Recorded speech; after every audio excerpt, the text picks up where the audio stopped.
So good evening again, sir. This video is for the engineer's reflection of the brain chip. So question would be, would you allow electrodes to be implanted in your brain in order to enhance the user experience and control everyday objects with thought? Why or why not? Mhm. So there's also a video link here. It's called Neuralink, Elon Musk's entire brain chip presentation in 40 minutes.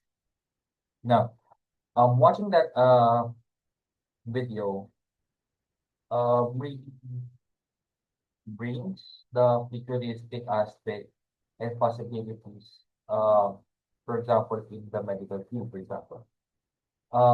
It gives you real context to the question of whether me personally, should I get electrodes or should I get electrodes implanted into my brain to control everyday objects with thought. Um, Unang speech or Neuralink speech isn't very science fiction or even very sci-fi. It's a functioning brain computer interface. It works, which is designed to record neural activity with tiny electrodes and um, Uh, as far as I remember, it translates those signals into commands using external devices that can interpret. So there's there's a part of me that really gets and very understands the appeal of the technology. Neuralink stated the goal is to help with people with paralysis and neurological conditions to regain their control over their body. So that's just not what's the word? That's just not an everyday experiment or discovery that you can do. It's actually very life changing, especially for those who are diagnosed with stroke, uh, paralysis, so and the like. With Tito's presentation, he frames that tech as more than a tool. So it's just not a thing that can help with paralysis. It's actually a new layer to human machine integration and actually could refine the accessibility of it over time, especially with artificial intelligence moving in the scene. So with that being said, the risk becomes much more real when you move past the demo. Neuralink's approach involves surgically implanting these electrodes directly into the brain's cortex, something that cannot be treated like a removable, for example, a watch or a stopwatch or a smartwatch. Um, Unlike a wearable that you can just remove, let's say a watch, necklace, a ring, it is something an in, it is considered an implant. So it is inside the soul, it's nasa loob siya.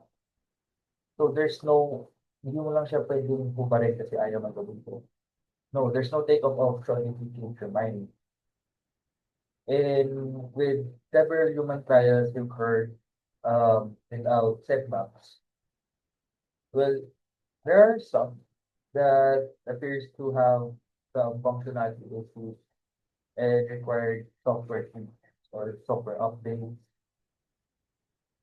uh, underscoring underscoring that this tech is very far from the well, aside from safety, of course, ethical and privacy dimension or ethical and privacy aspects of the human person itself.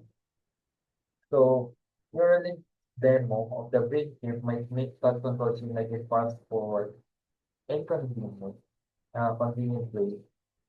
to help other people. But It does mean that when you translate neural activity into a digital output, uh, it could actually mean that you're accessing that person, or let's say for me, for example, you're accessing my most private aspects of being a human. So aside from that, it will just become a, a data stream of information about my thought. So there's there could be a boundary between AI and technology and humanity. So that should be a boundary that most consumer tech hasn't um crossed. So wala pa siyang crossfire na nagaganap. It does deserve or ano ba? It does deserve some sort of hesitation when performing the said project. Kasi this is very life-changing, but also there is against the purpose of humanity. Kasi you're just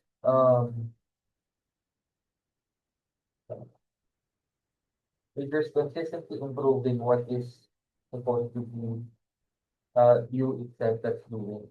You're taking control or taking advantage of any aspects using technology so that you can control better. Well, if it works with let's say the healthcare sector, then why not? But of course, there should always be some thought when doing this type of project, especially if it's going to be an integration with technology. So for now, I'd rather see this tech continue and mature in the technical and medical context, where the benefits would clearly outweigh the risk, more benefits than risk. Kasi every piece of technology has its own risk. Um, nasa, nasa sa, ano na lang, nasa sa tao na lang yun. If they're willing to take that risk. So, if umabot sa point na the benefits would or more than the risks that it imposes, then for me, that would already also be a success or a positive outcome. But if it's just a 50-50, even a 50-50, no, it is not very recommendable, especially in the technical department. Oh, sorry, in the medical department.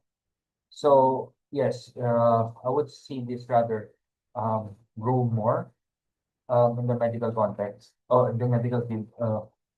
Sorry, rather than jumping into elective argumenting that this is perfume, or rather,